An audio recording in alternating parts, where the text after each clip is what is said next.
நான் பயப்பட மாட்டேன். படு. என்ன சொல்ல போற? என்ன சொல்ல போற? 3:40க்கு தான் போகணும். படு. சொல்லு, உங்க அப்பாட்ட சொல்லு. நீ சொல்லு, நானும் சொல்றேன். கொஞ்சம் கூட அடங்கலன்னு சொல்றேன்.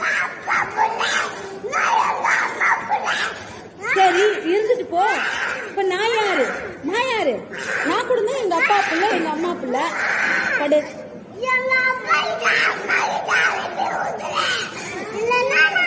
அனுப்ப முடியாது.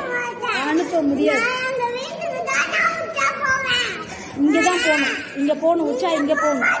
இங்கதான் போகணும்.